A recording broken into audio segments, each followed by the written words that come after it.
Those of you watching online, we'd like to thank you for tuning in. Those of you who are watching the recorded episode, we'd like to thank you for watching. All right. Oh. The views. I know what you mean, after the fact. Yeah, after the fact. People that's watching after the fact. We need the views. You know. Send the link to your friends and family members so they can get these bars. You know, everyone needs a little wisdom, right? A little wisdom, knowledge, understanding.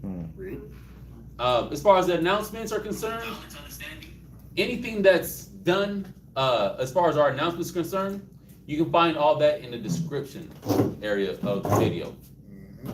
And so alms, donations, different school locations, it's all in the description.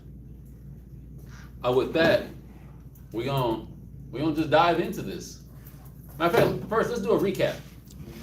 Let's do a recap. What happened? Oh, because we didn't put the title or anything, huh? No, we still good. Okay. Oh. That's a long message, I can't read. Okay, so recap. This is part two. This is the part two of last Wednesday's class. It's hard to have faith, right? Y'all got your notes? Shouldn't be that far back. Just a couple turns of the page.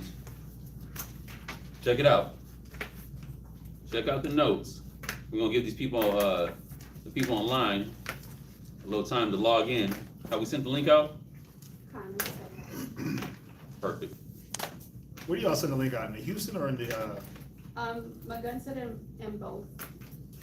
They Facebook? Get the Facebook lights on. Get that on Facebook. Boom. Last live. Ready. Yeah, send the link.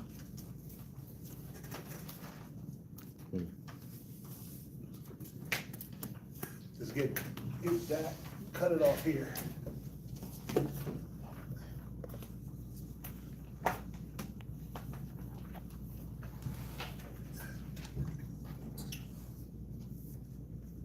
All right. Yeah, let's get into it. So y'all remember what we went over? Class?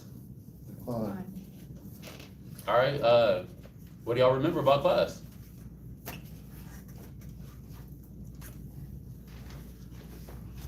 About the not knowing, like, yeah, I got the right one. Towards you. Down. Well, we left with the 20th. Yeah, so what I got down is the unknown is hard to trust. That was the title of it. But I remember going to, like we went to Matthew, of course, but your title on one point was not knowing. Like, and it was about the trusting part.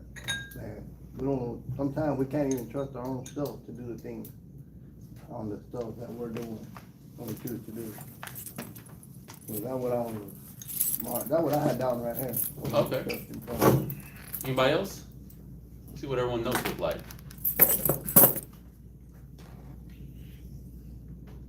Anyone else care to drop their notes? Lakeisha? What I have is, you said the struggle y'all have from time to time in keeping it safe. And then you went to Proverbs 3:5, follow not your own mind. And then you have the not knowing, you went to Matthews. And it was like you tend to focus more on the problem instead of staying focused on the Most High, which is the word, praying, and studying. Right. And then, If you can speak up just a little bit so people can online can hear you okay. too. It was like what prayer does was Philippians 4:6. It says, be careful for nothing, but in everything by prayer and supplication with thanksgiving, let your request be made known unto the Most High. And then I have that just shows you're not in control. It's not in your power, showing humility, acknowledgement. And I have, this is the way you don't get caught up in like all those worries and problems. Don't get a worry, okay, that's good. Okay, so I'm gonna narrow it down. What stood out to you most in your note that you took a note of in class? Mine was, in Matthews where, Peter was walking on the water. Uh-huh. And where he had his focus on Yahushua and he trusted in him until he shifted his focus on what was around him that distracted him and caused him to lose trust and have fear. That's one I was waiting for. Hatazar. Mine is about the security part, we train the security and the Most High, that's our security, and we push them away. Yep. The security, and then we wonder why is it happening, and after we push them away. Lakeisha, I like this. Y'all tag teaming out here. Mine was, when you were talking about showing that you're not in control and showing humility and acknowledgement, because so I always think that I can handle it, but you really can't do anything. Really. Hey, trust and obey. Trust and obey. That's the best things that we can do.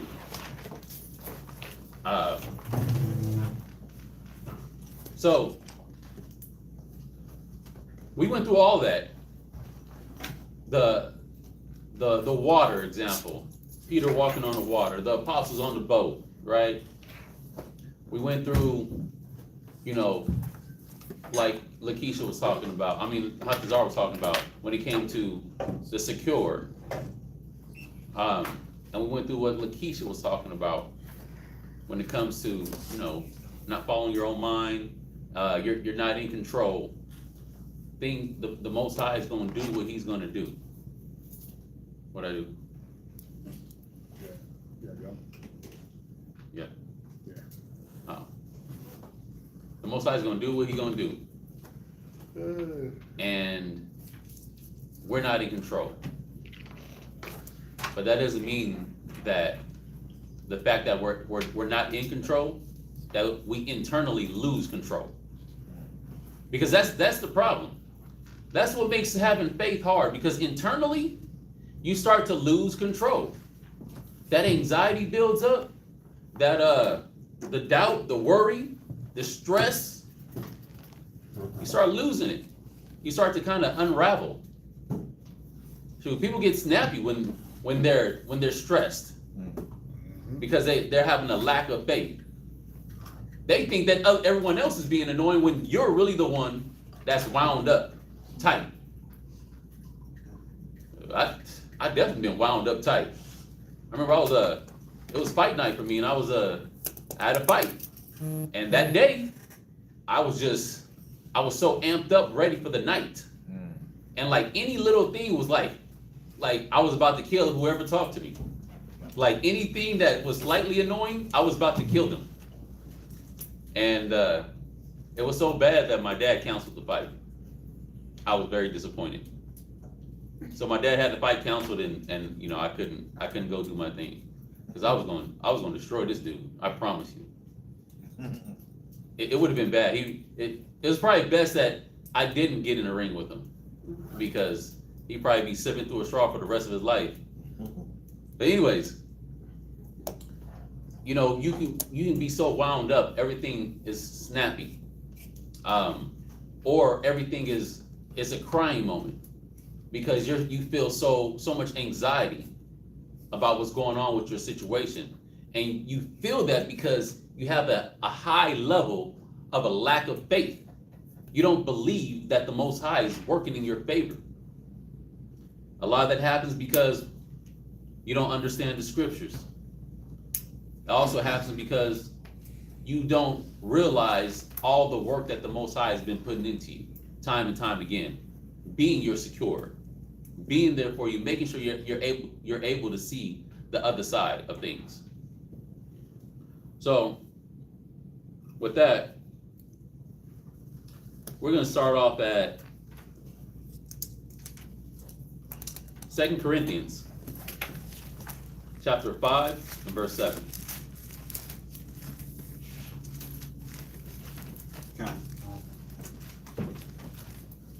Look at 2 Corinthians chapter 5 and verse 7. Go ahead. For we walk by faith, not by sight. We do what?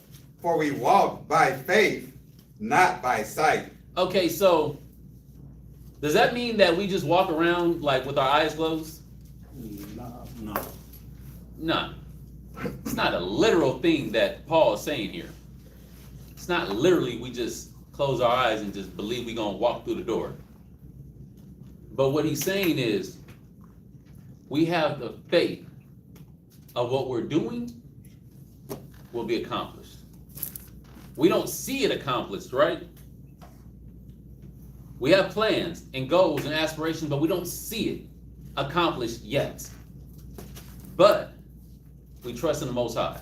We trust in Yahweh that He's working on our behalf and that we're moving in a righteous way for a righteous cause, right? Yeah. Give me Hebrews 11:1.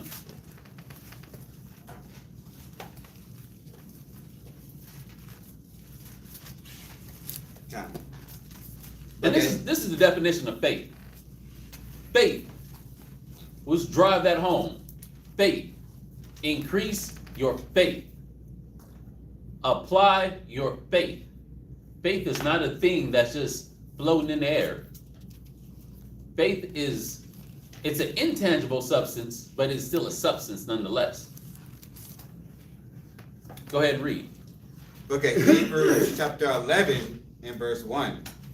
Now faith is the substance of things hoped for. So faith is a substance. It's the things that you want, the things that you hope for in life. You know, it's like when you're switching careers and you're like, man, I hope I can get this new position, or I hope I can get this new job, or I hope I can get into this new company. Or for someone that's single, it's like, hey, I hope that, you know, I can get this woman, or I hope that, you know, things work out between us. Or someone, a marriage couple on the rocks, I hope we can find stability. Or when you're having problems with your children, right? You got that son that's lazy, a drunkard, and a glutton, and speak on it, and don't shower that much, right? You got a son that's like that. Then you hope that would change. that he mans up. That he mans the hell up. You would hope that would change. So faith is the substance of things hoped for. Like we want another school, right? We're hoping for it. We're having our faith. And the evidence of our faith is our hope. Matter of fact, someone look up the definition of hope. So I don't go too fast. Put my own brakes. They gotta be quick. Hope in the 1828, a desire of some good accompanied with at least a slight expectation of obtaining it. So hope is the desire of something good. Right? What other definition? It said with the expectation of attaining it. With the expectation of attaining it, Mhm. which is the faith. Right? Or a belief that is obtainable. Hope differs from wish and desire in this that it implies some expectation of obtaining a good desire, or possibly possessing it. This is the scripture. I'm gonna go to number 2. Hope. It says. No, that's good, actually. That's good. It's good. You know, reaching out to possess something, the desire to get it, the expectation that this will come to pass. Okay. That's faith. We'll go back up then, and it says, "Hope, therefore, always gives pleasure or joy, whereas wish and desire may produce or be accompanied with pain and anxiety." Oh. It said, when you just wishing for things, it can be accompanied with pain, anguish, and desire. Anxiety. Con. Hey, you better stop wishing. Start hoping. Start hoping. But I think that's more rooted in the reality of the situation, Con. right? Wish for $1 million. Let me get 65,000. I'll be happy with that. Hey, for now, you know, we got a stair step. Right, let's get 65,000 a month is good for me right 65,000. now, you know? Right. 65K a Who month. said $1 million? Me? Well, you was like, shoot, man, give me 100,000, man. I need 100,000. Matter of fact, make it $1 million. Like, $1 million. Right, you I'm said like, 65 is good. 65,000. I gotta let you know. Mm-hmm. I have a timeline that I'm following, and things have to happen in this timeline, and the Most High is working with it. Okay. Yeah, y'all gonna see. That's hope and faith. Con, Because there has to be some reality in it. It has to be within reason, con, right? That's the thing. You have that blind faith, or though we walk by faith, not by sight, doesn't mean to just it's not in measure or outside of the will of the Most High. right, But that's the main thing. It has to line up with His will. con. Read on. Lashbar. Book of Hebrews, chapter 11, and Just verse start 1. from the top, yeah. Now faith is the substance of things hoped for, the evidence of things not seen. Ain't that crazy? It's the evidence of things that you cannot visibly see. Like, I talked about this timeline just right now. I don't see it happen. I don't see it, literally. But I do see it. I do see it. Like, my vision has been getting crisper and crisp. I don't know if crisper is even a word, but it's been getting crisp and sharp, my vision, and the things that I see. And the things that I see happen. And this is going to happen. Because faith is the substance of things hoped for. So the substance is living and dwelling within my mind. The evidence is not visible for anyone else to see, though. You get that? Okay, the long You haven't expressed it. right. You haven't spoken on it. You know what's working, and you're getting that evidence through that faith. I mean, I get it. Done. Yeah. I Sis. also have something for hope. It says, hope means a confident expectation or desire for something good to happen in the future. It's not just wishing, it carries a sense of trust or belief that things can improve or work out well, even in difficult times. I like that definition. The confidence that it's going to happen, even through difficult times. It's not wishing, it's not just throwing up a prayer and not really believing it's going to happen, just you wish it would happen. Nah, it's faith. The substance of things hoped for, the evidence of things not seen. But what throws us off? What throws us off when it comes to having faith? I'll tell you what throws a lot of men and women off is there's no guarantee. There's no guarantee what you're putting your faith in is going to come to pass. How do you know? How do you know you actually going to get the thing that you want? How do you know that your faith is going to produce fruit? You don't. You have no physical, tangible evidence that says that this is going to come to pass. Nothing. But we just gotta hope. We work, do our business. We just gotta hope that the Most High bring it through. We just gotta hope, have faith. Keep a positive mindset and outlook on things that it's gonna come to pass. We know that it's gonna come to pass. You don't see the results, but the results are coming. And I'll use an example. Everybody can relate to this. I don't care who you are, man, woman, child, anybody who's ever wanted to lose some weight, right? Anybody who ever wanted to get good at anything. Most brothers, when they come into the school, they can't read. That's just the facts of the matter. Not that they literally, like they're illiterate, right? And they literally can't read, But most people do not read out loud. So then reading in your head and then transitioning to reading out loud can be a bit of a struggle, especially here, because it's not like you just read like you would normally read to yourself at home. You got to read with a strong, powerful voice in class, the men. So that throws off your reading, because you're thinking about projecting your voice. You're thinking about it, and then you're trying to focus on the word, and then you're trying to make sure that you're on lockstep with the teacher. So brothers don't come in reading real good. You got to work at it, right? And so, but you hope that you can get good. And then when you first start, it's like, man, I just can't get this. But what happens? The more you do it, the better you get at it. You hope to be better. You put in an effort to be better. Initially, it didn't look like you would ever be good.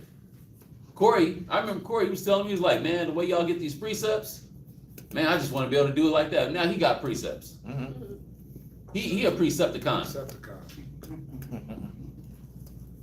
But it started off with the hope. No one hopes for what they already got. No one hopes for what they could already do. In the example of losing weight, someone can start a diet a week later and it's like, oh, it's not working. It's not working. I tried it. I tried the Atkins, it didn't work. I tried the keto, it didn't work. It was like you're trying something different every month. I tried the paleo, didn't work. I tried the carnivore, didn't work.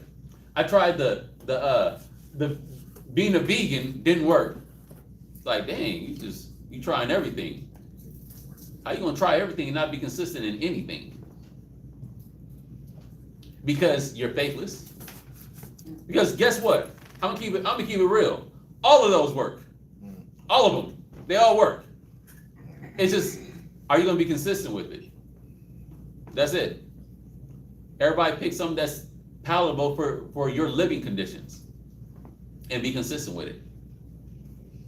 So it all works. But when you have a lack of faith or trust or hope, it don't happen. And then you still lacking. You don't get the thing that you hope for. And there's something horrible that happens when you don't get the things that you hope for. Your mind starts to wear down. If your faith was already small and you tried to apply some more faith and you didn't get what you wanted, boop. You thought small Mario was the smallest Mario that Mario can get? No, he gets smaller. He keep going down.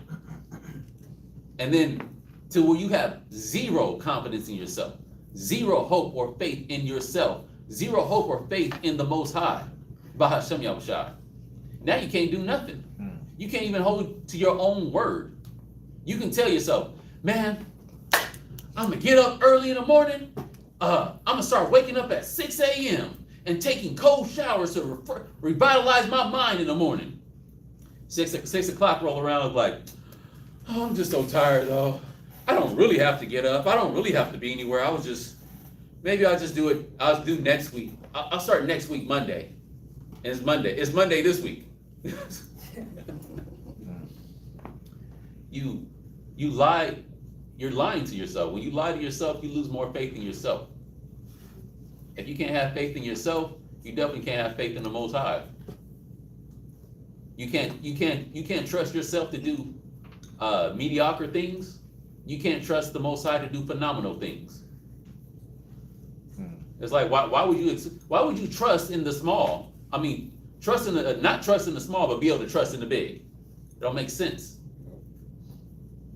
So give me Romans. Can I just get one of what you said before you go there? Yeah, come on. Perfect. Go to Proverbs. Go to Proverbs 13:12. Proverbs chapter 13, verse 12. Proverb bars. I love them proverb bars. Proverb bars are sharp. Y'all know this. Go ahead. Proverbs chapter 13, verse 12. Mm-hmm. Hope deferred maketh the heart sick. Yeah. Hope deferred. When you defer something, what does that mean? Put it on. Yeah, you put it off. You put it on hold. Now, the deference can come like what he was saying, the person says, I wanna do this, but then they don't get up and do it. What starts to plague on them? The fact that they're not doing it and they know they can. Right? And then whatever, it's like a person that wants to lose weight. And like he said, they put it off, but then when them ailments start to hit, what do they harp back to? Dang, I had the time to do I had the time to do it. And they start messing with their mind. Then that's a whole nother smorgasbord of issues.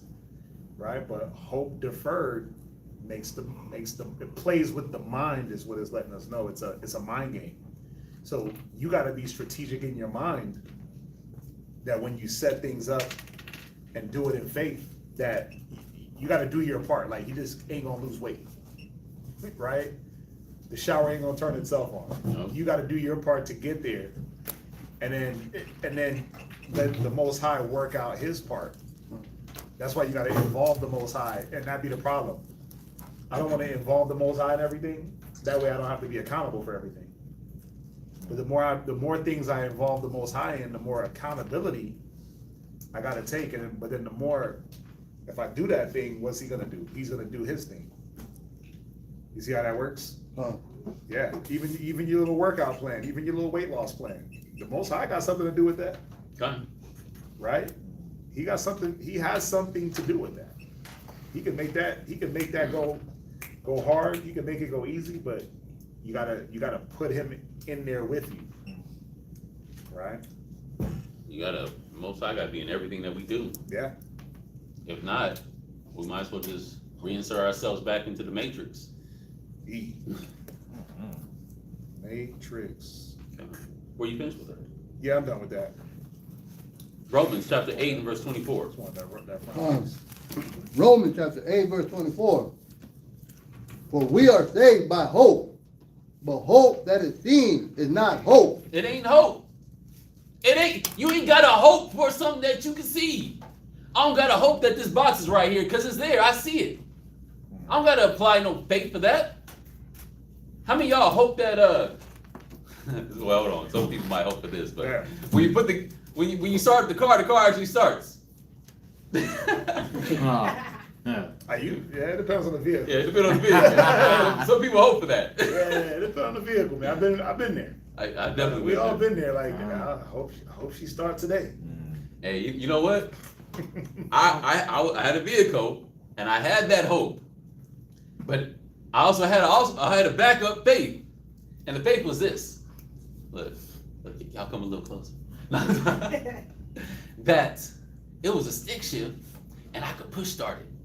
Damn. Pop that clutch. Pop that clutch on it. Mhm. Get it going down the hill. Yep. Bro, I do it myself. I just get on the side, hop in. Yep. The car doesn't jerk it.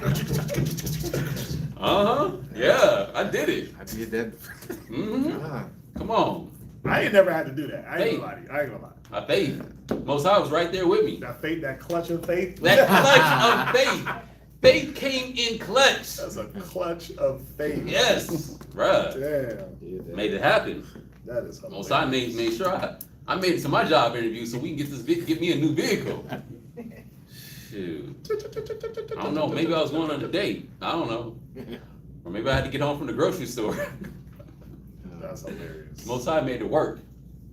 Read on. Pop that clutch. For what a man sees, why does he yet hope for? Because there's no need to. There's no need to hope for something that you just can evidently see. It's just like y'all right here looking at the desk. You don't hope that there's a desk. That doesn't make sense. There's desk. Y'all don't hope that you'll be in class. You're already in class. You getting it? Read on. Verse 25. But if we hope for that, verse 25. But if we hope for that we see not, then do we with patience wait for it. Because we don't see it. But as you notice in the scripture, it didn't say, but if we hope for that we see not, then we lose our damn minds. It didn't say that, right? It didn't say, or the hope for what we see not, Then we get anxious, nervous, scared, depressed, worrisome. It don't say that. It says we do what? It says, but if we hope for that we see not, then do we with patience wait for it. Then we do what? Wait for it. We wait for it With patience. with patience. That's the main part. With patience. Now think about this. If it says we wait with patience, we wait for it, that means there's an expectation. That means we're exercising a faith in expectation, knowing that this is going to come to pass. This is going to happen. The Most High is going to deliver this. He's going to come through. He's going to hear my righteous cause and join me, or actually I'm joining him in his righteous cause. We are lockstep in line. Our will, his will is my will. Christ said what? He said, Father, I want to be, let me be in them as you are in me. You and me and I in them, that we may be one. So do you believe that Christ is in you? That might be a whole nother class. But you got to have faith there. You got to have faith and believe that Christ and the Most High is in you. They're not afar off. They're a very present help in the time of need, a very present help in joyous times, a very present help when you need to have faith, when you need a breakthrough, you need something to come through, you need a life-changing moment. They're a very help for you, and they're going to come through. Everything's not always miraculous. It's not always like Yahweh Shai coming through. He's gonna come through and crack the skies, and the angels gonna come with them, and then come speak to you and give you a message or deliver the thing that you're trying to have faith for or hoping for. It's not gonna be some miraculous sight. It could be like Quadazak, he does gardening. It could be a seed, just a seed. It's like, man, I'm hungry, man. I'm always broke. I don't have enough money. I just wish I could just have food on tap. And then you get a seed. Yep. A seed. Like, think about this, man. Like, really conceptualize this. Think about it. You get this seed, and you're like, but I'm hungry. What is this seed? It's just a seed. Better get you a pot, fertilizer, all the other extra stuff that Quadazak be talking about that I can't repeat. And you push that seed into the ground, or you help germinate it in some other way and get that seed into the dirt, because that's where your food's gonna come from. You wanted food, Most High gave you a seed. That's the faith. Now, the faith says, I hope that it's gonna yield fruit. I hope that it's gonna yield. I have faith that it's gonna yield. And then you work towards that. You do all the things necessary in order to make it grow, right? But you got a scripture? What you got? Well, just like, Faith of a mustard seed. yeah, on what you was talking about, just when you was talking about the seed, when talking about Quadazak planting the seed. 1 Corinthians chapter 9 and verse 10. Okay. Or saith he, it altogether for our sakes, no doubt, this is written that he that ploweth should plow in hope, and that he that thresheth in hope should be partaker of his hope. Beautiful scripture, Corey. Very on point. Very on point, brother. That's on point. Yeah, you should, like Shaddai's bringing out, it's just a seed, but it's so small. Yahweh Shai said if you have the faith of a mustard seed, right, you can move mountains. Now, a mustard seed is not the smallest of seeds, but it's pretty small. But what it yields, the type of tree that it yields, right, is greatly vast, and it obviously one seed planted, once that thing springs up, you're able to benefit from it way longer, right, than just having the seed, right? You put that seed in the ground, you plant a tree, come on, you can eat from a tree for years, 30, 40 years is one seed. But you gotta have the faith, like he's saying, to get that seed to the point where it can be productive, right? You gotta have the hope that I put a seed in the ground, but I can't eat from it from 5 years from now, 10 years from now, 15 years from now. But what am I gonna keep doing? Watering it? What am I gonna keep fertilizing? I'm gonna keep getting it to the stage of maturity where it will produce fruit. But if I lose faith, what am I gonna do? I'm gonna neglect that seed, right? Just like our children, they're seeds, and you put 15 to 20 years into them of just like hands-on learning, right? And then what? In hopes that when they hit a certain age, that they're able to now produce, right? They're able to bring forth the things that they've learned, because they're like a seed. It's the same thing, right? You can't really, like, what's the hope? You put it into your kids, that way they can be there for you in your old age, right? I was talking to a brother about that today, and then, I mean, we've been hitting the Proverbs going through that. But think about how much you install into a child from the age of 0 all the way until what? They don't want to hear no more. That could be an early age, or that could be a later age. But you put into them so that way when it's time, they can bring something forth. You do it in faith. You don't have a kid and be like, I ain't gonna teach that little nigga nothing. Nah. But they ain't gonna do nothing with it. Nah, it don't matter how bad they are. It don't matter how unruly they are. You do what? Oh, come on, little baby, right? And you keep investing in hope. That the more I invest, the more I give my time, right? The more I give them, the better they will be, right? We do that for our children. We got to do that for ourselves, right? We got to treat ourselves as a seed and nurture it and water it, give it the right amount of sunlight, and give it the things it needs so the things within us can mature in its time. Well said, sir. Well said. Not me. Now, It's a barbarian. now, we all got Bibles up in here, right? You online? Y'all got Bibles? I got a Quran. You know, jump in the chat. Dang, you got that too. But that's to cut the Quran. The Bible's already slicing it in half. Yeah. On top of it. Right? None shall one is made above all books on the face of the earth. But we all got Bibles.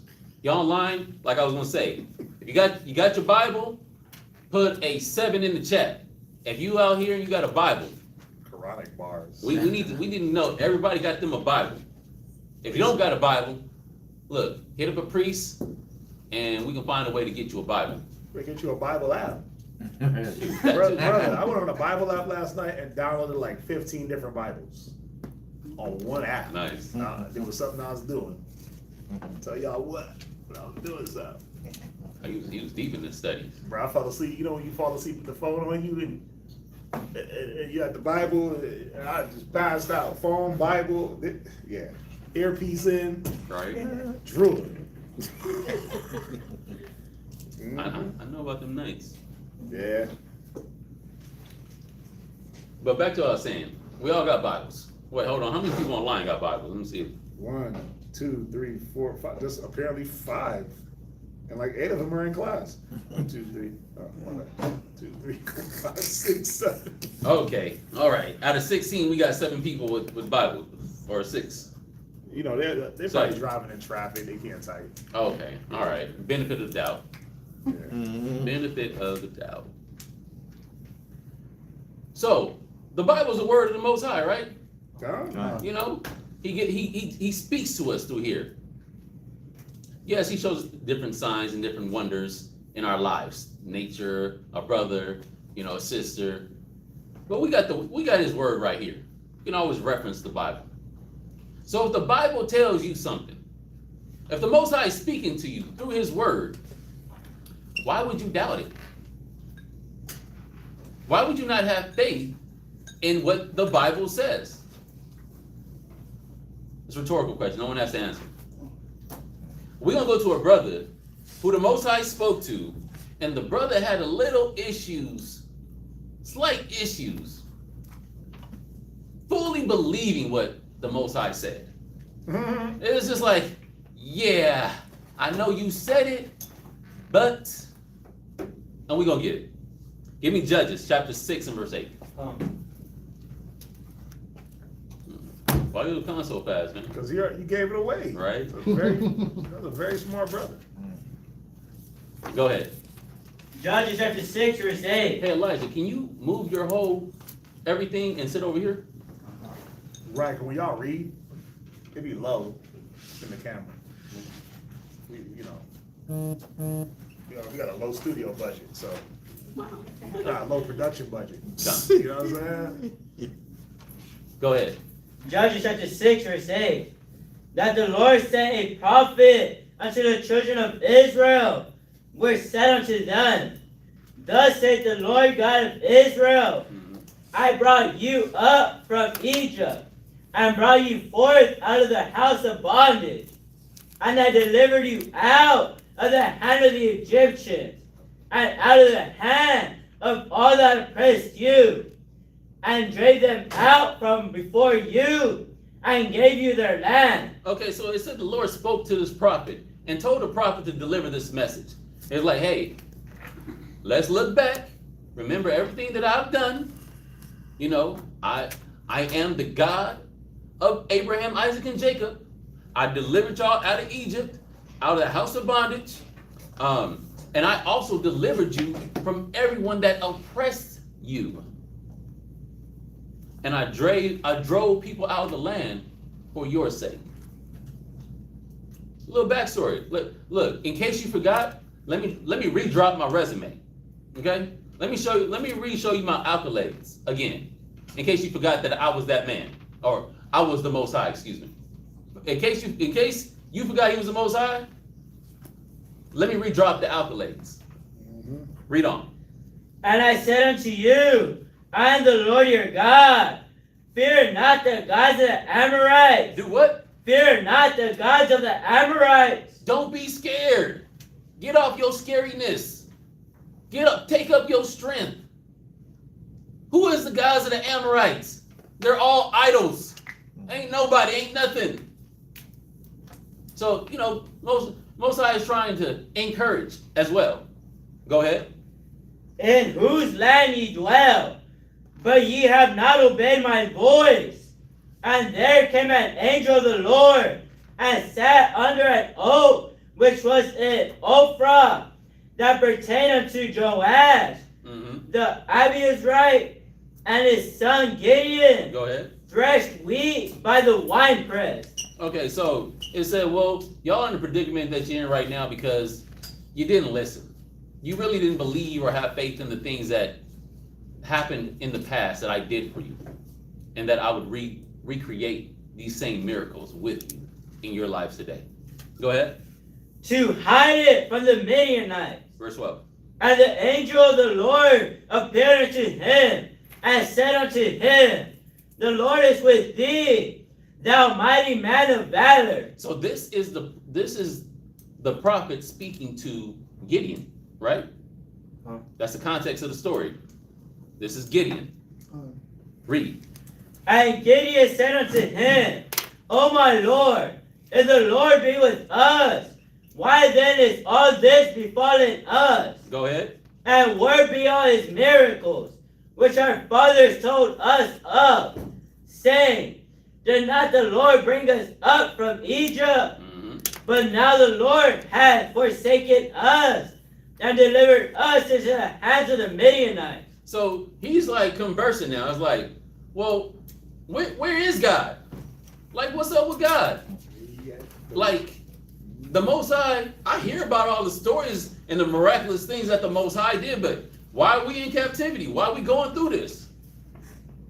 if he's actually there. What's going on? Where is he at now? We read in last week that the Most High is a very present help in the time of trouble. But he was missing it. He was like, I hear about it, but I'm not experiencing it personally. It's like, it's like, y'all remember when y'all was in church? You see Sister Mary Lou running up and down the runway, Catching the spirit. you know, crib walking and juking and jiving, you know. You see Sister Mary doing that, and the next week you see somebody else doing it. It's like, man, everybody be getting this Holy Spirit. I ain't never got that. Like, how come I don't get the Holy Spirit? I never felt like I just want to go run down the walkway and look like a fool. How come I never wanted to look like a fool? Wow. You be wanting to though. Shoot. Nah, you don't. Nah. Catch the spirit. Like, how come I ain't got the spirit? Gideon's like, man, I ain't seen none of this stuff. It ain't happened to me. I haven't personally experienced this. Read on. And the Lord looked upon him and said, Wait. Okay. It said the Lord looked upon him and he spoke to him, right? And that's where I was talking about. We all got the Bible. We all got the Word of God right here in front of us. And some of them online got it too. Maybe not all of them. But the Lord spoke. The Lord speaks to us here. What the Lord say, Elijah? Go in this thy might, and thou shalt save Israel from the hand of the Midianites. He said, you gonna save Israel. I choose you. Brother, I choose you, Lashabar. I choose you, Bryce. I choose you, Corey. I choose you, Hatazar. I choose you, Elijah. I choose you, Caleb. Ezekiel, he sleep. I choose you. That's what the Most High is saying. I choose you. You the one. I'm using you. Read on. Have not I sent thee? And he said unto him, O my Lord, wherewith shall I save Israel? Behold, my family is poor in Manasseh, and I am the least in my father's house. He's like, man, how am I going to accomplish this mission? My family is poor. How am I going to lead a war? How am I going to be in charge of this war that you want us to venture into with the Midianites? How am I going to do it? My family is poor, and I am also the least in my father's house. My brothers are greater than me. How am I going to do it? Quote unquote. Everybody, all the brothers taller than me. How am I going to do it? All the brothers taller. All the brothers are taller. You know, how am I going to accomplish these goals? Nah, but the Most High said, I choose you. The Most High said it. I read it. So, social class, stature, what you have don't matter because the Most High spoke to you and told you that you're the one. The word says, hey, you can do this. I choose you. So that should be it, right? Why is Gideon even going back and forth? Because he don't see how it can happen. He don't see it. Faith is the substance of things hoped for and the evidence of things not seen. He didn't even have a hope for it. He had a wish to be delivered, that the nation would be delivered. But at this point, that's all it was. He didn't have the hope and the faith. The Most High is speaking to him and saying, my servant, my son, you got this. Moses at one point went back and forth and questioned the Most High, right? He was like, hey, I'm slow of speech. You want me to go talk to Pharaoh? I ain't the one. What the Most High tell him? Who made man's mouth? I made your mouth. You need to use it before I shut it up. No, he didn't say all that. He didn't say all that. But, you know, it said the Most High got robbed. And he said, look, Aaron's on the way. He'll be your mouthpiece. Scared go to church. Right? Verse 16. Verse 16. And the Lord said unto him, surely I will be with thee, and thou shalt smite the Midianites as one man. He said, surely, with certainty, I will be there. I ain't gonna leave you hanging. That's what the Most High is saying. Like, okay, you got some doubts, you got some insecurity, but surely I'm gonna be there. I got you. I got you. 10 out of 10 times, I got you. That's what the Most High is letting them know. I'm down for this cause. 100%, 10 toes down, standing on business, right? That's what they say, huh? That's what the Most High is telling Gideon. Most High came and told you that. Would you be down? Look, show of hands. Would you be down if the Most High came and told you you the one? And I'm going to do all this through you? Would you believe him? Okay. That was a scratch behind the ear. And No. Hey, God. all right, time. Online. Would you believe the Most High? Put an 8 in the chat. We're going to put the 8 in the chat for the kingdom. Put an 8 in the chat if you believe, if you would believe, if the Most High came and spoke to you and told you that you can do it. You can do it. Right? Just like that. He said like that to you. I mean, yeah. Jump down to verse 36. Verse 36. And Gideon said unto God, if thou wilt save Israel by mine hand. Okay. God already said, I'm going to save Israel by your hand. Why is he asking again? Why is he asking? This nigga's hard. What? Speak up, Ivy. You had, go ahead. Because he's faithless. Faithless.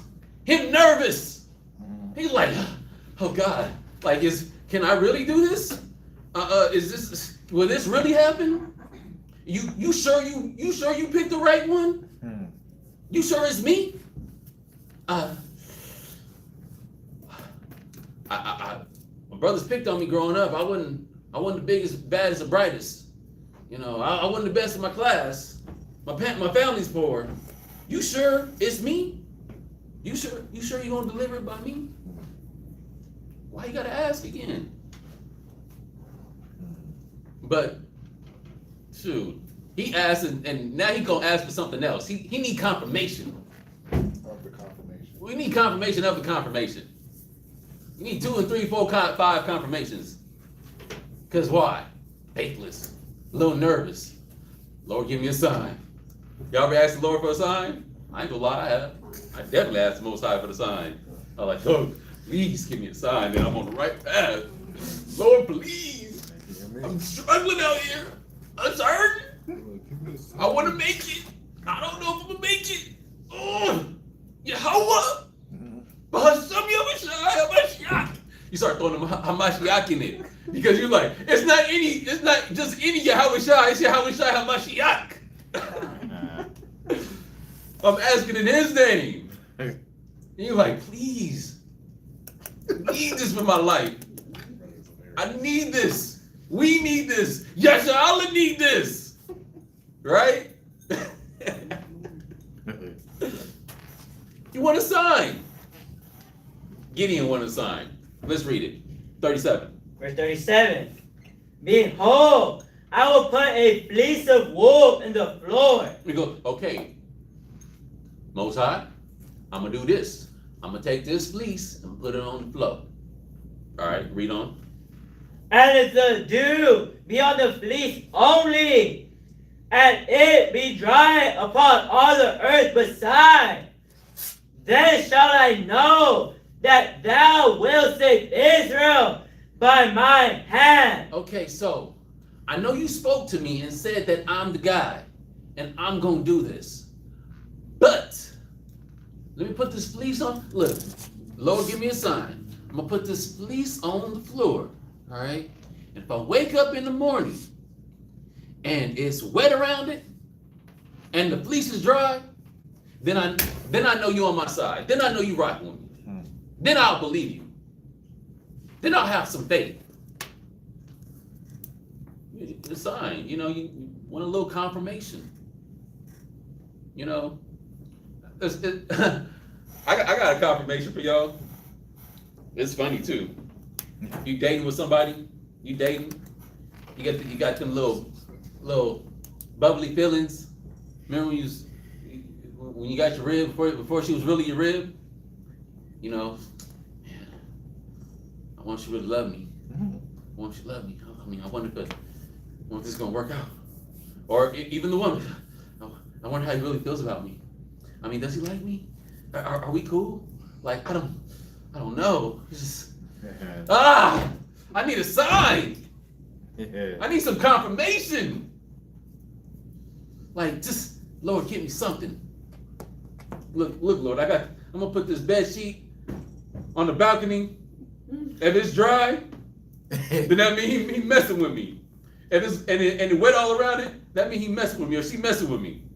But if it's all wet, then I know he ain't messing with me. I'm gonna just take that as a sign from the Most High. You know, start doing try to do a little symbolic things.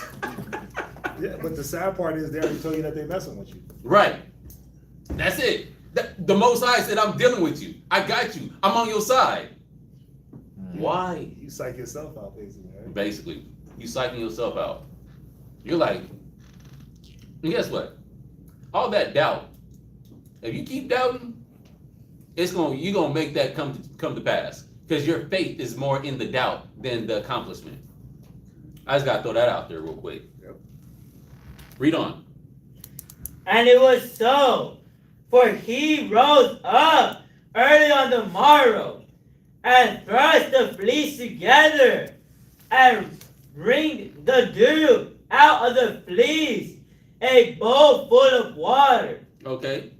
And Gideon said unto God, let not thine anger be hot against me. Why did he say that? Why did he say that? Because he was still doubting, and so he didn't have that faith.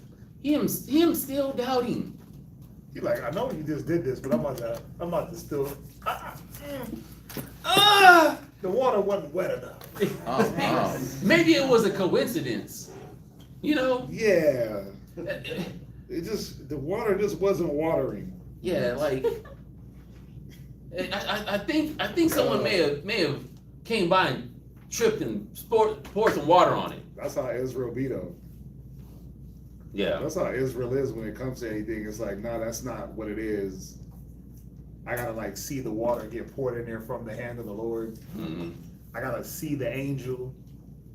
It's like you treat it like it's Santa Claus in the milk and cookies. Hilarious. And you gotta see Santa come down, right, and eat the cookies and drink the milk. Little kids just be like, oh snap, the milk is gone and the cookies is ate. Santa definitely came, right? They're beyond that, right?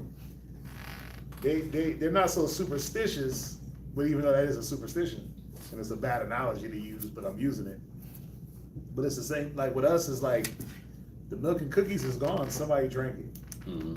Right? And it's like, well, I gotta gotta make sure, like, some things just ain't for you to see yet. Not yet. Oh, and I want to correct myself. When I was breaking it down, I said wet around the fleece. I meant the fleece wet and dry around the fleece. So Gideon is now pleading with the Most High. Hey, look, don't be upset with me about this. But, read on. And I will speak but this once. Yeah. Let me prove, I pray thee, but this once with the fleece. Let it now be dried only upon the fleece, and upon all the ground let there be dew. Okay, so now, fleece dry, dew upon the ground wet. Everything wet around the fleece, but the fleece is dry. Yeah, because that fleece could have got wet by any, that was just too easy. Yeah, it was a coincidence. I mean, someone could have just spilled water on it. Yeah. Maybe someone was just listening to me pray, and then just said, "I'm gonna make his prayer happen." Some coincidence. But now this. Go ahead. And God did so that He night. did what? And God did so that night. Read. For it was dry upon the fleece only, and there was dew on all the ground. So the Most High gave him confirmation after confirmation after confirmation. Most High speak once, yea, what? Twice. But man perceiveth it not. Man don't believe. Man don't have faith. Man is slow in his understanding. Man is doubtful. It's a doubtful thing. That's the sin. He that doubteth is damned if he eat. We went over that last week. So he went through all these scenarios, right? The Most High came and told him, of course, through the prophet. The Most High tolerated and had patience with him, because we know the scriptures say that the Most High is patient and long suffering, right? He wants us to trust him. He wants to build that trust, that love and respect. He demands it, but he's also gonna work for it too. He does. He works for it with us time and time again. After how many times you still don't believe? I remember telling someone that. I was like, how many times have I not came through for you? I come through 10 out of 10 times. You have no reason to ever doubt me or to ever think that I won't come through or deliver. It's like, look at my track record. Stellar. Perfect.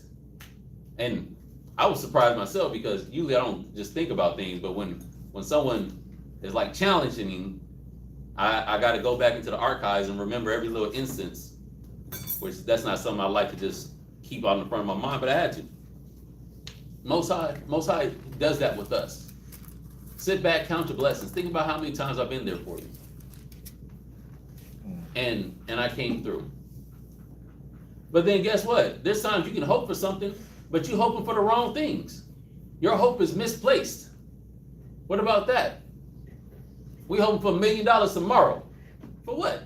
What we gonna do with $1 million tomorrow? That's true. Don't. Sure. Hey. Hey. All right, listen, that's spent.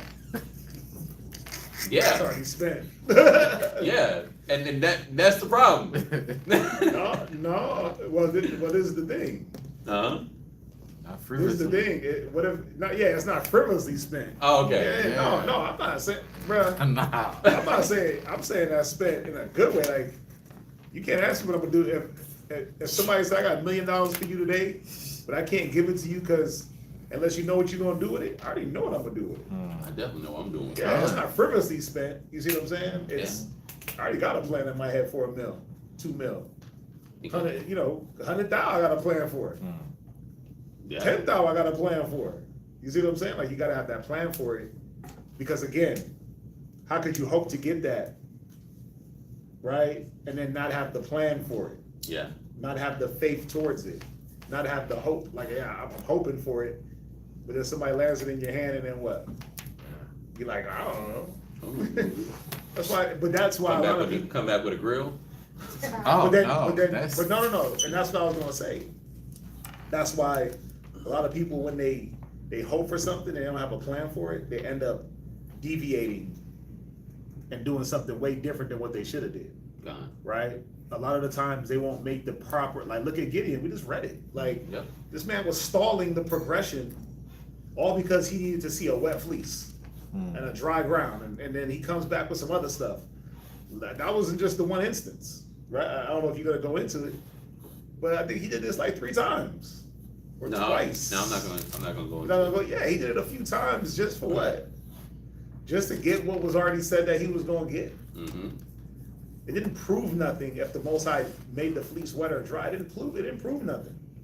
Well, all it proved is that you want things a certain way before you'll make a move. It gotta be comfortable for you, and you'll rather remove faith to make a move than to be moving in faith. Gone. And that's not good. You said what? That's, Oh. was like, they picked up our things. Right. I mean, but that's the point. Like, you'll remove faith in order to operate. And it says a just man shall live by his faith. Gone. That's God. So, you know, it's very important that you do have a plan for when something does happen. but then you gotta have the faith that it's going to happen. You gotta have the faith that somebody's gonna give you that little boost, give you this or give you that to ensure that you get to the next level. That the Most High is always gonna give you the energy to make it to the next day. You know what I'm saying? But if you don't have that hope, and if you don't have a plan, that's why we don't make it. That's why Gideon he was almost not that guy. He was almost not that guy, you're right. And you know, when we gotta be fair, when you look at the story, and you look at the judges, and you look at all of them, and you look at what was going on with Israel, he was a representation of how Israel was moving. Needing a sign, lacking faith, not wanting to do things that they couldn't see afar off, but I gotta be able to see it before I can move towards it. So then you don't need no hope, you don't need no faith. And what does it say about that? When you were in Hebrews, I don't know if you're gonna go back to it, 6, 11 and 6, I'm gonna go to Hebrews. 11 and 6, without faith. I don't know, we can go through it. Yeah, go there real quick. Go to Hebrews 11 and verse 6.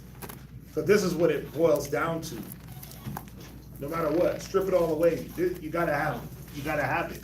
Hebrews 11 and 6, read it. Hebrews chapter 11, verse 6. But without faith, it is impossible to please Him. It's impossible to please the Most High without having faith, right? Without being able to move, without having the literal thing in your hand. Think about it. Abraham left out of a land to go to another land before he even saw the land. Yeah. Oh, That's you know faith. what? Let me go. You know what I'm saying? Let me go do a land survey. Let me fly the drone over it real quick to see what it's looking like. Right. No, he couldn't do none of that. He just had to get up and go. Right? And he just had to get up, go, make his moves, and just trust that the Most High was going to come through with whatever promises were promised. That's how we got to move sometimes. Sure. Mhm. Give me James.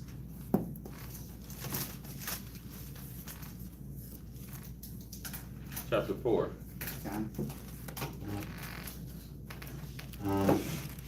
And this is just on that note of wasting what you get.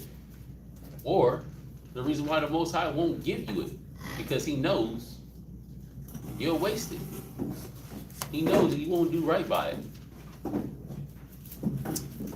James chapter 4, verse 1.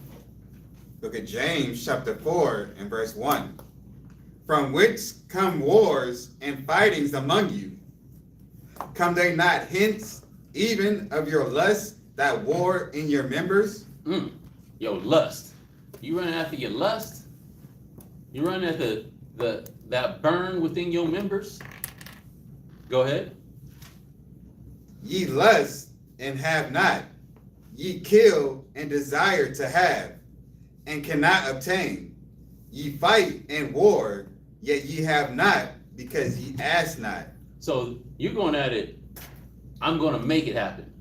I'm going to force the course of the river. I am the one that's going to make this come to pass. It ain't in your control, ain't in your control, sis. You didn't even pray for it. You didn't even consult or talk to the Most High about what you want. You just want it. And you doing everything in your power, everything in the fiber of your being to make it happen. It said what? Fightings. It comes from your lust. You kill, desire to have, and can't obtain. Ye fight, ye war. You have not because you ask not.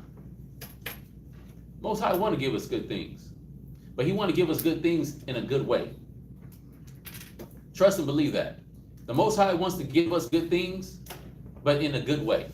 The things that you want you back. I'm going to say that. The things that you want you back.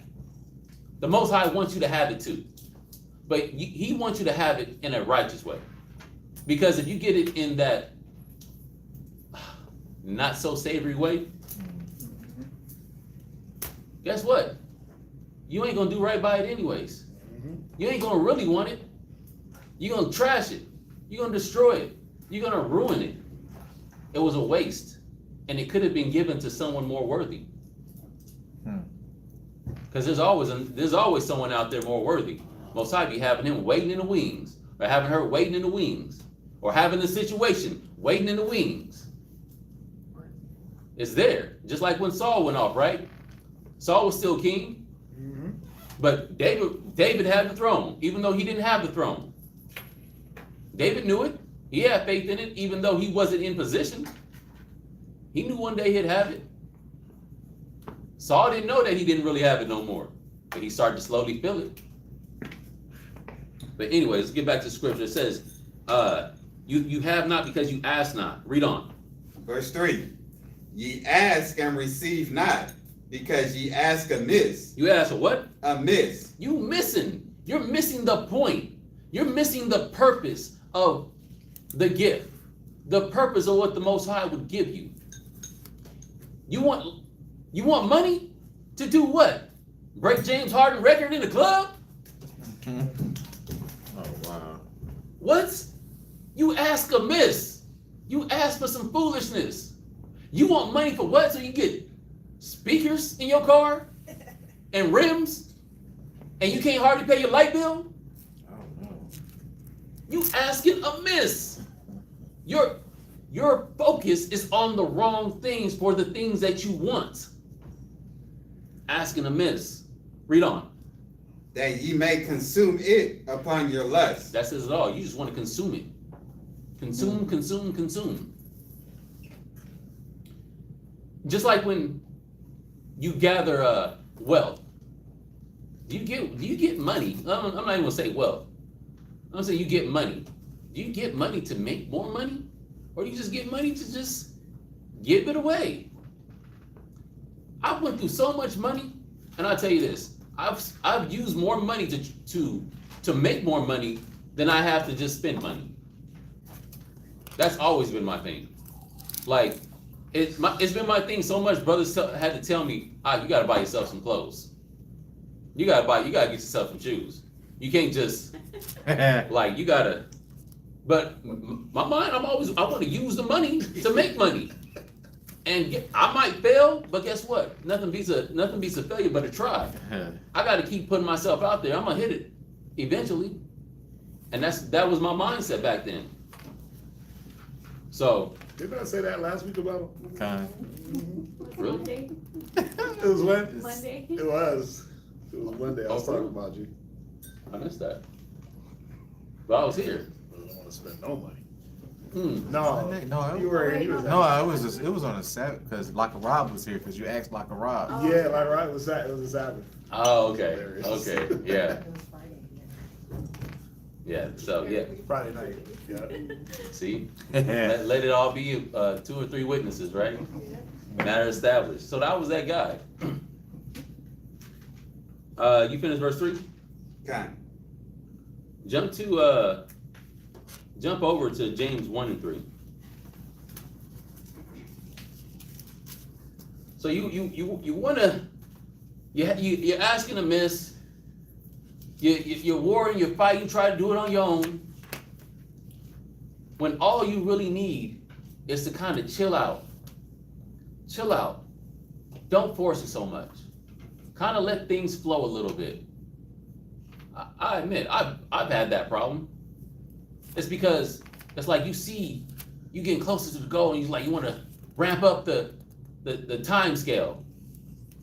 You get antsy. He's like, I just want to get it. I'm so close. But sometimes you just gotta chill. You gotta chill and have faith that if you got it right now, it wouldn't be ready for you to have it just because you feel like you're ready for yourself to have it. But we all know the Most High works on both ends, because you're really not ready for it yet, because you're lacking something. Read. Look at James chapter 1 and verse 3. Knowing this, that the trying of your faith worketh patience. It worketh what? Patience. You're lacking in your patience. We lack many of times, time and time again. It's not just I lacked in patience once and then I learned and now I'm solid. Because the ante always gets raised. It's always another level where you might second question or doubt, or your patience is being tested. Man, I don't know if I can get through this. I don't know if it's working.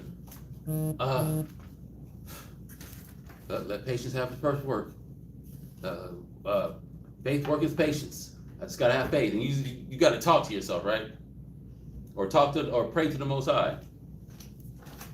I'll tell you so. We're gonna jump to a story real quick about a brother that was lacking patience. He lacked faith, therefore he was lacking patience. Give me 1 Samuel chapter 13, verse 6.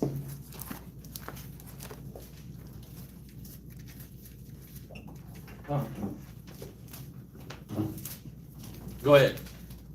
1 Samuel chapter 13, verse 6. When the men of Israel saw that they were in a strait, for the people were distressed. Okay, a little backdrop. Israel, we're under the first king of Israel, which is Saul, and we're in a battle. And as it's saying here, we were in distress. We were in strait. Go ahead. Then the people did hide themselves in caves and thickets and in rocks. Go ahead. And in high places and in pits. Read. And some of the Hebrews went over Jordan to the land of Gad and Gilead. Mm-hmm. As for Saul, he was yet in Gilgal, and all the people followed him, trembling. So everybody was scared. Oh Lord, how we gonna get through this one?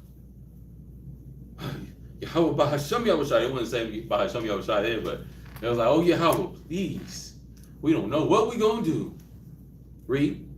And he tarried 7 days, according to the set time that Samuel had appointed. Okay, so he's traveling to a place that Samuel set a date and time that he's gonna, I'm not gonna say a day and time, a day that he would meet him there. Hey, quick question. Has anyone ever been stood up on a date? I raised my hand, but I haven't. Been stood up on a date? You know what? Like, I haven't been stood up on a date, but I've been stood up by my boys sometimes, like in the world. But I've never been stood up on a date, but I've been stood up by friends. Yeah, that's crazy. Huh? It seems like we'll go the other way around. Yeah. That's when you know they ain't your friends. Or they're just super late. Oh, yeah. So I remember when I was new coming to the camp. Oh, here we go.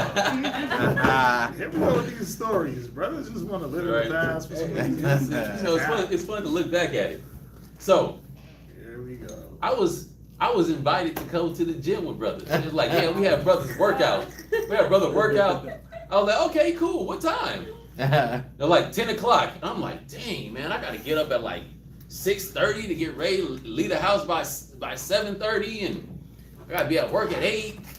I'm like, well, brotherhood, unity. I want to be around brothers. I get to the gym at 10. Oh my God. Not a single brother there. Actually, I got there a little early so I could be there before the brothers, right?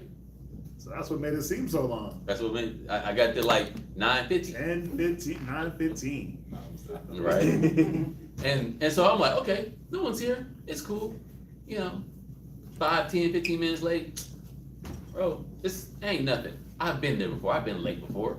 So I'm like, I'm gonna get on the bike, get a little warm up on. I'm on the bike, pedaling.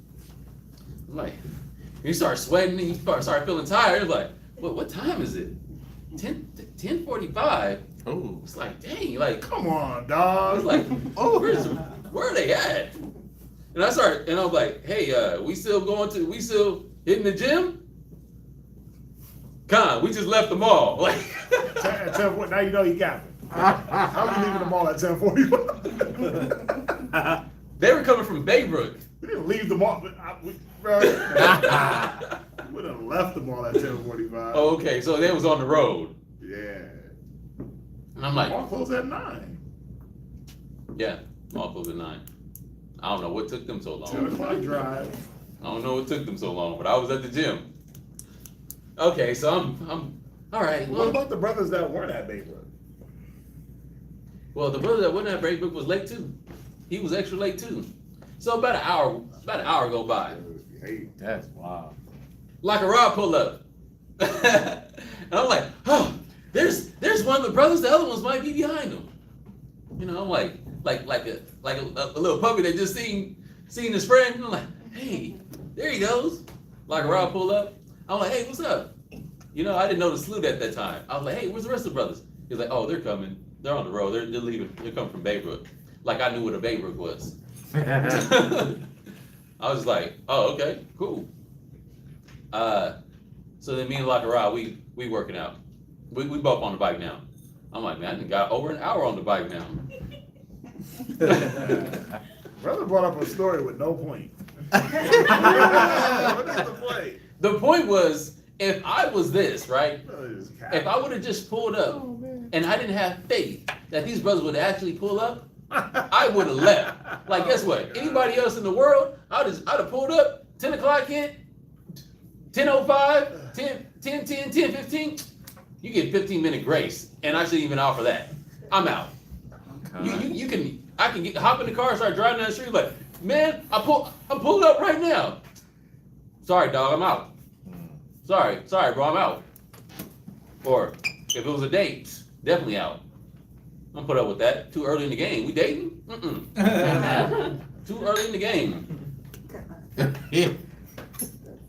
Hey, you never know. You might have lost your blessing. Might have lost a blessing, right? God. Or you might adopt it or okay bad habits. That's the tricky. That's the tricky conundrum. thing. Like, oh, okay, so he's just gonna settle for everything. He gonna just deal with me how I am. Like I could just be me and I don't have to try to conform, change, or grow at all. Okay. Or it could just be it was construction on Baybrook.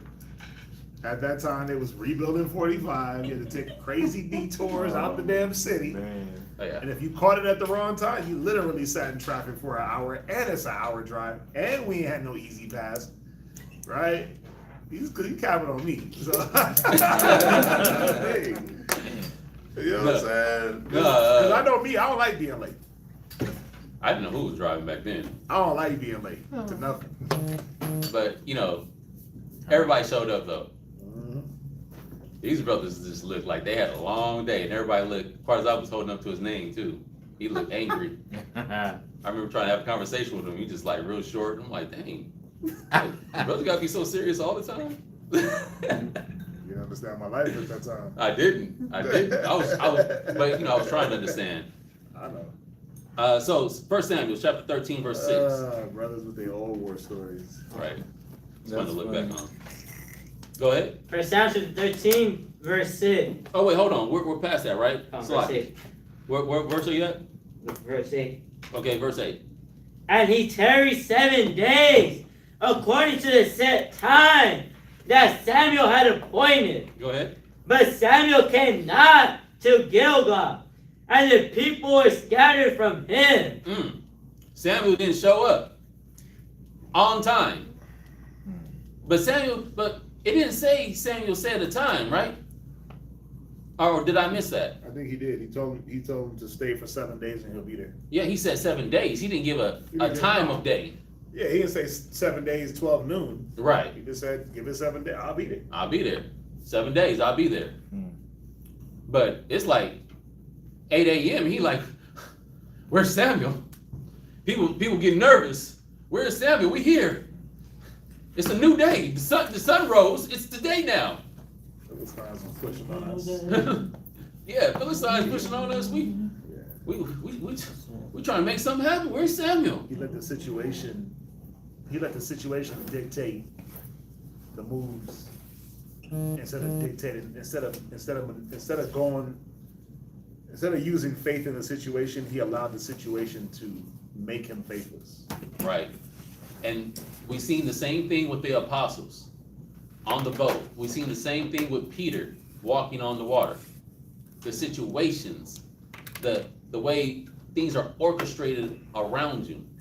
Most High works on both ends. Again, he was working on Saul's faith in this moment, but he was failing the test. Look, well, let me not jump it. They said the people were getting antsy. Read on. And Saul said, bring hither a burnt offering to me, and peace offerings. And he offered the burnt offering. Okay, so just so you know, for those of you online that may be new, or if y'all may not know this in class, the priest was supposed to make the sacrifice. The prophet Samuel was supposed to be the one making the sacrifice, not Saul. No regular Joe Schmo can just come make sacrifices. Right. Certain people had to do the sacrifices. Right. That's why Samuel said, "I'll be there. I'm gonna be there so we can do the sacrifice." But Saul took it upon himself and did the sacrifice. Go ahead. And it came to pass that as soon as he made an end of offering the burnt offering, behold, Samuel came. Look at that. Right after he finished chopping up the animals, throwing it on the altar, making the sacrifice, Samuel comes strolling up. What you doing, mate? All right, what's happening here? It smells like a barbecue going on. What's happening? Read on. And Saul went out to meet him, that he might salute him. And Samuel said, what hast thou done? And Saul said, This dude saluting like he didn't break the order. Right. He said he ran to meet him. Yeah, y'all Like- like, shut the door. He ran to meet him. It's almost like I'm gonna appease the wrath before he come. Yeah. Oh, Saul, man. Read on. because I saw that the people were scattered from me, and that thou camest not within the day appointed. Okay, so now he blaming Samuel. He blaming Samuel. First he's like, well, I seen the people scattered, and so they were scared, and I just wanted to restore their hope. It was a righteous reasoning. And then you, Samuel, you didn't show up on time. Okay, Adam. Right. Same thing Adam did. Blaming the Most High. Blaming Eve. So Saul, he's making these excuses, right? Read on. And that the Philistines gathered themselves together at Michmash. And not only that, we got these Africans trying to kill us. They gathered themselves together, they trying to kill us. I had to do this sacrifice. He had three, it seemed like valid reasons, right? Seemed valid. Read on. Therefore said I, the Philistines will come down now upon me to Gilgal, and I have not made supplication unto the Lord. I forced myself therefore, and offered a burnt offering. So hey, look, I'm trying to appease the Most High, so I had to do this. I want to be in the Most High good graces, so I had to do this. I couldn't wait for you, Samuel. Now, the crazy part about it is he told Samuel that he was late. Like, you didn't show up on the day that you said you would show up. But didn't it say that Samuel walked up right after he finished sacrificing? So it was the same day, right? Got himself. Bro, so the excuse ain't excusing. Read on. And Samuel said to Saul, thou hast done foolishly. Thou hast not kept the commandment of the Lord thy God, which he commanded thee. For now would the Lord have established thy kingdom upon Israel forever. He messed up. He messed up right here because he had need of patience. He had need to go ahead and look, I just slow it down. It's gonna happen. Wait. Let patience have its perfect work. It's gonna happen. There's things that need to be squared up first. that need to be worked through first, it's gonna happen. Look, just like with Gideon. Gideon got confirmations. Okay, you got enough confirmations? You need more? It's gonna happen. It's gonna happen. I got you. But Most High he wasn't happy with this one.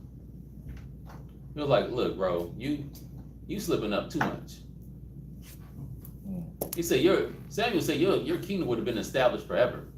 But because you lacked the patience and you took it upon yourself to do that which you were not supposed to do, nah. It's like when I was using the example of the date showing up late or too late. Hey, you just lost the kingdom. She lost the kingdom. Read on. But now thy kingdom shall not continue. The Lord has sought him, a man after his own heart. The Most High always got someone else waiting on the side. Damn. Always have someone waiting on the side. He always got a contingency. If you don't want to move right, you don't want to act right, you don't want to, do the righteous thing. Most High got somebody righteous, ready, willing, and waiting. Thought you was the only one? When the Most High said you the one, you thought you was the only one? There's lots of ones in a numeric equation. Just because you put a 1 here don't mean another one won't be over here. Matter of fact, sometimes the 1 joins up with another number, like 13. Sometimes 2 1s are side by side, 11. Come on, there's lots of 1s. Every 10, there's a 1 with it. 10, 1 and a 0. 20, 21, a 1 and a 0. 2 and a 1. 31. Is it that amount of shot, man? Yeah, it's okay. It's okay. We got it. I got little kids too, so there's always going to be a 1 that shows up. Is the point? There's always going to be a 1. Where'd you leave off? 14.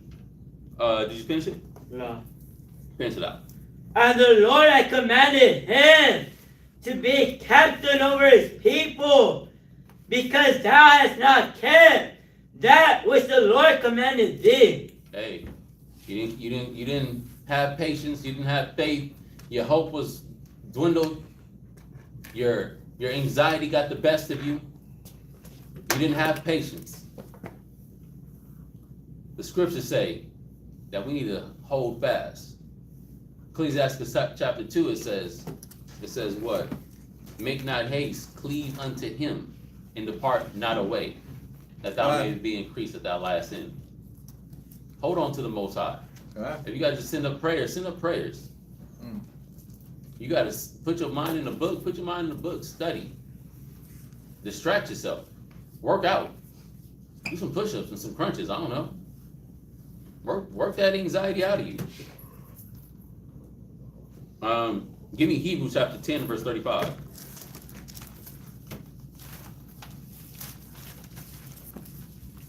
Y'all know this one.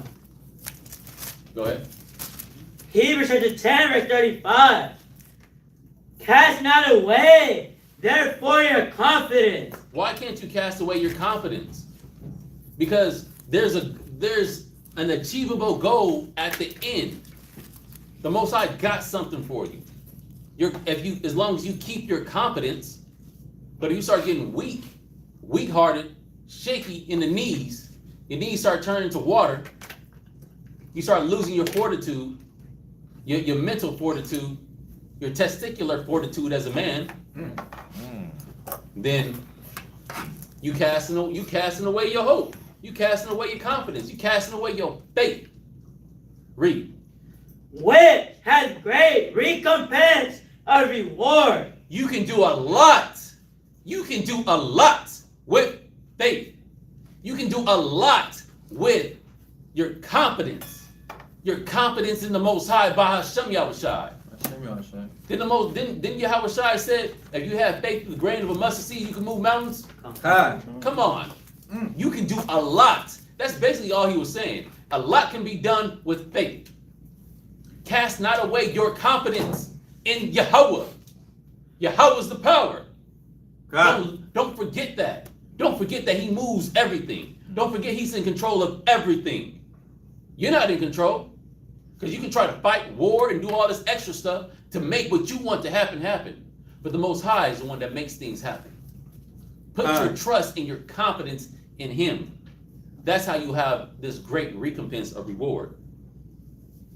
Verse 36. Verse 36. For ye have need of patience. You have need. You got to chill.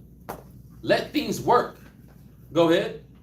That after ye have done the will of God. After you've done what? The will of God. Okay, the Bible says, seek ye first the kingdom of God and his righteousness, and all these things shall be added unto you, right? So after you've done the will of Yahweh, the first thing, right? Then what? Ye might receive the promise. And just so there's clarity, that might ain't like maybe. It's not a maybe. It's like, might you grab me a cup of water? It's more of a will. It's not a question mark. Might receive the promise. Because when you look up the word, right?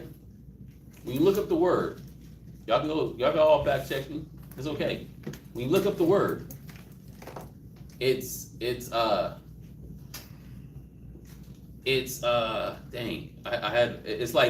like a will or a to be. Where you at? Hebrews 10:35? 36? Yeah, 36. You know, I love looking up words. Oh, you got all the. I'm the wordsmith. I love looking up the Greek. I love looking at the Hebrew. Let's say you might receive the promise. You will if you're doing the will of the Most High. The Most High is not a man that he should lie. If you're holding up your end, he's gonna hold up his end. Even like with the covenant, right? If we didn't break the covenant, everything would have still been all good. We the ones that keep backsliding and falling off because we choose not to do the will. You had your hand up, Bach. In Spanish, the word they use is translated to obtain. Obtain, exactly. You will obtain. Yeah. Yep. That's what it says right here in the Greek. You know the Spanish come from Greek. So yesterday when I said I talk Espanol, You you actually said speak Greek. Ooh. there was What'd I say? Oh, me? it's Both of us? Spanish and we're like this. Yeah. What? We're like this. Look. Damn. I don't want to be like that. That's crazy. Pause. Yeah, I don't want to be like that. That's wild. It's only wild if you believe it. Camidzo. Camidzo. What did you say? Camidzo. G2865.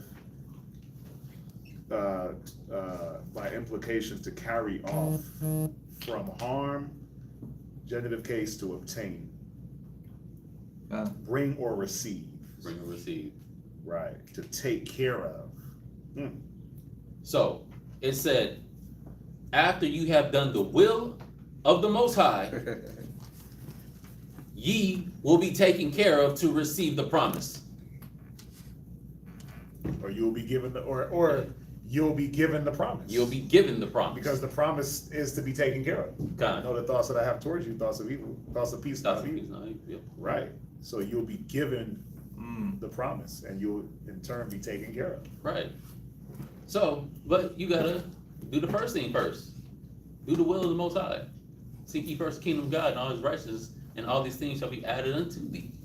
That was one of the many Bibles I was downloading Greek. Verse 37. Verse 37.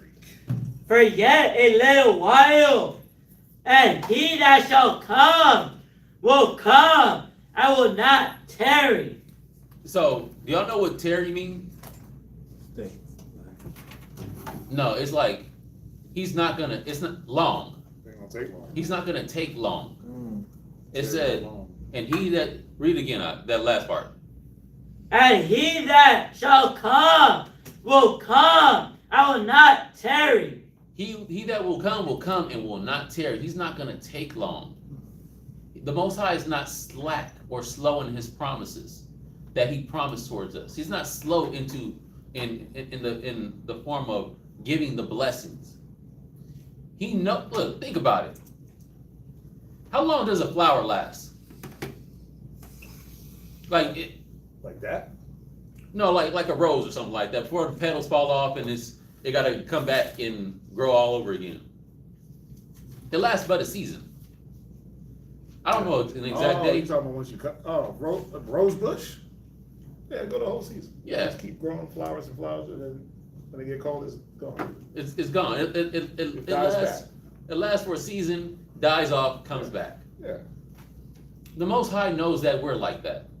The Most High knows that our lives are short in comparison to eternity. So he's not slow. He's not moving slow to grant you your blessing, to give you what you want. But it got to be the right way. That's why he says but you got to go through the steps, do the will of the Most High. Show that patience. Just like how I said earlier in the beginning of the class, I got a timeline. And it ain't like, oh, it's all gonna happen tomorrow. Being realistic. We got long-term goals, and then we have in-between goals, which are short-term goals to reach that long-term goal. That's how you do it. And I know that the Most High is not slow, because he's meeting in every point along the way. But he only goes as fast as you do. Done. So if you're doing a Gideon and stalling the process, well, you can't get upset and cast off your confidence because you stalled the process. Damn. That's the point.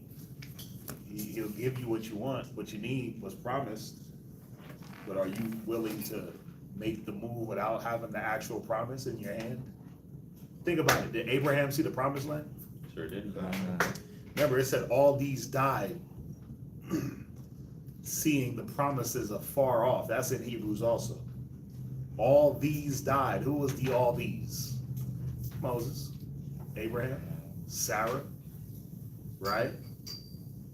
All these died seeing the promises afar off, but not obtaining them. And that's the point. But did they slow down because, oh, well, you know, I ain't gonna be able to get up in that land? Or did they move as if it was already theirs? That's the mind state. Give me and we're gonna run through these next ones a little quicker. Luke chapter 21 and verse 19. You've been waiting for that one to come out, huh? He was like, I knew it was coming eventually. Elijah beating everybody? Y'all locked in, huh? Y'all don't even want to grab scriptures. Read. Luke chapter 21, verse 19. And your patience possess ye your soul. Because your soul would be rattled and shaken up without the patience, the anxiety, the depression, the doubt, the second questioning, the wondering, all the mind going all the different places. Your soul will be a wreck. But in your patience, do you control that? In your patience, do you control all the different emotions that can bubble up in a man or woman? In your patience. Give me James chapter 1 and verse 3. I know we went here, but I'm doubling back. James chapter 1 verse 3. Knowing this, that the trying of your faith worketh patience. Go ahead. But let patience have her perfect work. Let patience do what? Have her perfect work. You gotta let patience do what patience do. You gotta let it work. Let patience have her perfect work. Because patience is working.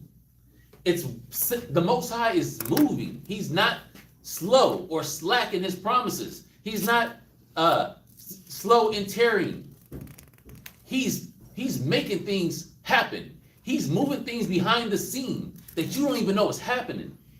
Let patience have her work. Let things get developed. Just like cooking, Do you like every time you cook, you turn the skillet on high, and then throw your food in? You just throw it on max. You start cooking like that, bro. Let patience have its perfect work, so you can get you a good steak. I know some, bro. I definitely know. I know some people. They turn that thing on high. All the time. No matter what they cooking. Eggs just be toasted. Oh no. Let patience have its perfect work. Everything cooked on high heat. That's crazy. That's wild. The outside cooked without the inside. Right? Yeah, come on now. No, we ain't having that. God. No, we ain't having that. The inside brawl. Let patience have its perfect work. It's worse when the inside frozen. I've experienced it. Oh, so you went straight from the freezer onto the skillet? Ugh. Damn. Oh, you say you experienced it. And then on high, didn't even give it a chance to work. Just burn on the outside. That's wild. Okay, it was me. God. We appreciate the honesty and But vulnerability. you know what's crazy? It was cooked food that was frozen. Damn. Dang. Like, you gotta be more delicate with cooked food that's being warmed up. That gotta be a slow process. That's why that microwave is so nasty. It was a cooked food that was frozen, That's and I put it on the pan. I'm like, yo, this is working, and then I ate it. I was like, no, it's frozen. This ain't working. Like hot on the outside and frozen on the inside. Inside. It wasn't the steam, it was the coat of the ice. Yeah. Hey. That is the perfect example of not letting patience have her perfect work. Read on. Ye may be perfect and entire. That your food will be cooked all the way through and entire. Huh? Read on. Wanting nothing. So You wanted something. look, You want another meal. so I'm gonna hit this wanting nothing a little bit to bring clarity. That wanting is needing nothing. Because why would you need to reheat it or do something else with the food if you cooked it if you cooked it right the first time? You wouldn't need to do anything. You would want nothing. Wow. Exactly. You basically, because you rush the process and then you get something, Mm-hmm. you're still in want or in need because it's not satisfactory. It's really just that simple. Exactly. That's nail in the coffin. Give me 2 Peter chapter 3 and verse 9. 2 Peter what? 3 and 9. Yeah, just real quick, if y'all see me looking down a lot at my phone, it's not because I'm playing on my phone. I'm actually, if you look in the chat, you see all the scriptures going there, right? Okay, that's just why. Just letting y'all know. So if you just see a shiny, you see all this shine on the top, That's funny. it's only because I'm not playing on the phone, I'm just throwing the scriptures in. 1 Peter what? 2 Peter 3 and 9. Yeah. Look at 2 Peter chapter 3 and verse 9. The Lord is not slack concerning his promise. He's not what? The Lord is not slack concerning his promise. The Most High is not slow concerning his promise. The thing that you want wants you. Let patience have its perfect work, though. It's coming. It's going to happen. You just have to hold on. Have faith. Keep the hope. Keep hope alive. Get the fist. Keep hope alive. Read on. As some men count slackness. So what do some men count slackness? Well, shoot, it didn't come yesterday.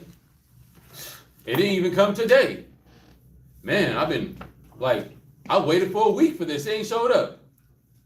Like, a week? Okay. Give it a month. Give it 2 months. Give it some time. The Most High is working things out so that you can have it a perfect way. Let patience have its perfect work. The Most High is not slack, as some men count slackness. Read.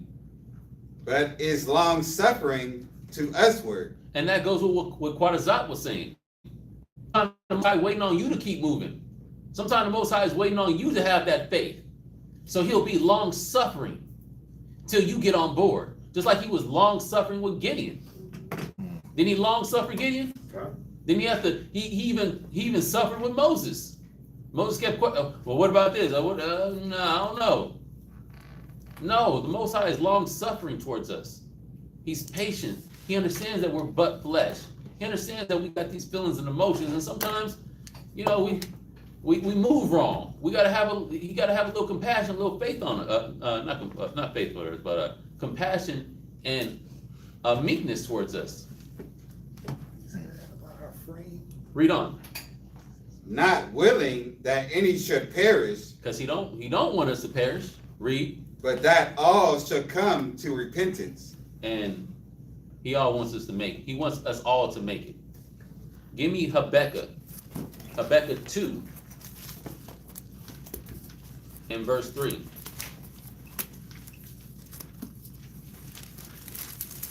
You just went through Come. Go ahead. Habakkuk chapter 2 verse 3. For the vision is yet for an appointed time. It's what? For the vision is yet for an appointed time. So there is a time scale. Yeah, that's a good one. There is a time period that the Most High is going to stick to. Will you stick through to it too? Or will you get shaky because you don't know how long the Most High time scale is? You don't know when the end is. Why won't he tell you? Because he's trying to work something in you. He's trying to build your faith. He's trying to build your patience. Because if you knew, what would you hope for? There's nothing to hope for. Who hope for that which he have already, or what he can see? And if you don't have the hope towards something, you're not gonna move towards it with any type of conviction. You're just gonna lackadaisically go after that thing. Most High said he wants to see us put our spirit into things. And a lot of the times, you know, you ever see they do like, it's like, let's say I wanted to get the best reaction out of somebody. I might do something to him and not tell him to get the best reaction to make it authentic. But if I tell him, he's gonna anticipate the thing I'm doing and then it's not gonna be as organic. Oh yeah. You know what I'm saying? Yeah. So I might do something that he's not expecting to get the best reaction to scare a person or whatever. You see people do that. Man, why you didn't tell me? Because I wanted it to look real. Right? But that's how the Most High is. He's like, look, it's like, why aren't you telling us? Because I want it to look real. Because I want it to be from your heart. And not just you moving your arms like little guy at the tire shop. Flailing around, little inflatable dude just doing that. I want you to actually mean what you're doing. Because for so long, that's all we've ever did is just flail our arms, flapped our gums, talk crap, and never really had a real heart. So just think about it. Now you got to fight for salvation, right? Not that we didn't never have to, but you got to fight for salvation. You got to hope for a day of Christ, right? Because if you look at this class, the objective or the overarching thing is, let's look at the faith in Christ. And that Christ is going to come, but you got to be found doing, right? Blessed is the servant that is found so doing when his master comes. Yep. You want to be found so doing. But if you knew what day it was, oh yeah, so 2030, be here at 12. You know what I'm saying? I'm gonna kick it all the way until 2029. Well, just say I accept the Lord Jesus Christ as my personal Lord and Savior. January 1st, 2030. No, 12:59? Yeah. December, you in your closet praying. But the whole other years, you was just wicked as hell. But if you knew, but that's the point, if you knew, would you actually move? Would you actually move with an urgency if you knew? Would it prove anything if you knew and then you move with urgency? What proves more? The not knowing, right? And still having the ability to move with urgency. That's what the Most High is looking at. Okay. Read on. But at the end, it shall speak and not lie. Most High, he's gonna keep the schedule. The schedule's not gonna deviate. He knows the time and he has the schedule. Read on. Though it tarry, wait for it, Hey, it might seem like it's taking slow. It might not be moving as quick as you want it to, but wait for it. Patience possessing your souls. Read. Because it will surely come. It will not tarry. It's not. It will surely come, and in the grand scheme of things, it will not take long. Put that in my best Gideon. So what time is it gonna be here? Oh shoot. Yeah. That's basically what he did. Yeah. It's like, I'm gonna save you. He's like, well, wet this cloth. So what time is it gonna be here? How do I recognize when it comes? Like. What color is it gonna be? Oh dang. What's it gonna smell like? What time? You said what time is it gonna come, right? No, I said, what does it smell like? Oh. Yeah, like citrus. No. Damn. It got a slight coffee smell with a little hazelnut. Okay, that's how we identify it, huh? How we identify it. But that's the point, though. That's how Israel Mine's reacted. sweet and citrusy though. It's like something is said, and it's like, well, how do I identify it? You'll know when it comes. That's the identifier. You'll know. You see what I'm saying? You'll know. Like how we know Christ's gonna be here? Well, you'll know when he get here. You're gonna see it. You're gonna hear it. I mean, yeah. My best Gideon. Give me Psalms chapter 27 and verse 13. Just on what y'all saying, we're gonna recognize when it comes if we're paying attention, right? John? Of course, that's the point. That's the whole point. If you're out the spirit and you getting taken over by your doubt, anxiety, or whatever, you're gonna miss it. This is gonna pass you by. It came and left. Because you willed it away because you had no faith. And then when it came, again, we just didn't recognize it. Yeah. Because we was blinded. Yeah, you caught up in the thing, the problem, not the solution. Right? Yeah. So, that's scary too. Ain't it? Yeah, it's like the solution was right there. The life raft was right there. There's a man stranded on a boat. He prays to the Most High. Save me. Another boat comes. Hey, you need help? No, I'm waiting on God. Boat leaves. Prays to the Most High. Yahweh, save me. Why aren't you sending help? Another boat comes. Hey, you need help? Nah, I'm waiting on God. Mm-hmm. Third time, boat comes. Hey, you need help? No, I'm waiting on God. God says, why didn't you just... No, the man drowns and dies and goes and Oh, sees. goes to heaven. Yeah, I don't know the rate. Yeah, He he- drowns, goes to heaven. Why didn't you save me? Mm-hmm. What? I sent you 3 boats, right? Right. I seen you 3 boats. That was me saving That you. was me saving you. You didn't recognize the help because you were looking at it so mystical. This mysticism that we have, that it got to fall from the heavens. Gone. When, remember, everything you ask for is already here. They don't got to come out the sky and it float down on a chariot, and then like some angel hops out, Michael, Gabriel. It's already here, and it's here, and then we're the ones that help each other. Mm-hmm. The help is here already. That's the whole point. He uses us to help one another, right? But you got to recognize when the Most High. You got to recognize when the Most High is literally sending that help. Yeah, I'm gonna stab my eye out. Wow. Dang. I was thinking about how I did that. Anyway, go ahead. 27:13. Psalm chapter 27, verse 13. I have fainted unless I had believed to see the goodness of the Lord and the land of the living.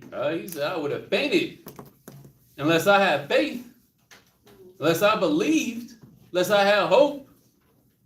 I would have gave it up. I would have just threw in the towel. Give me James chapter 5, verse 7. James chapter 5, verse 7. Be patient thereof, brethren, unto the coming of the Lord. Read.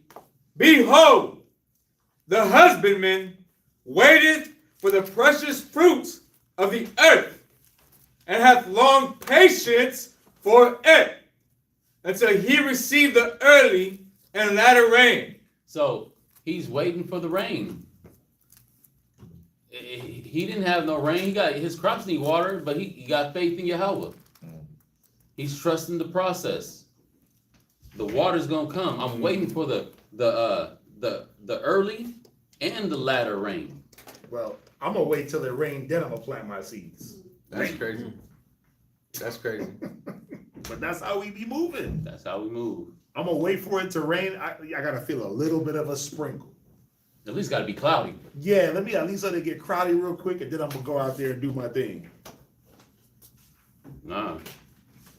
Says he's gonna wait. Wow. Took my eye. He's gonna have patience and have faith that the early and the latter rain will come.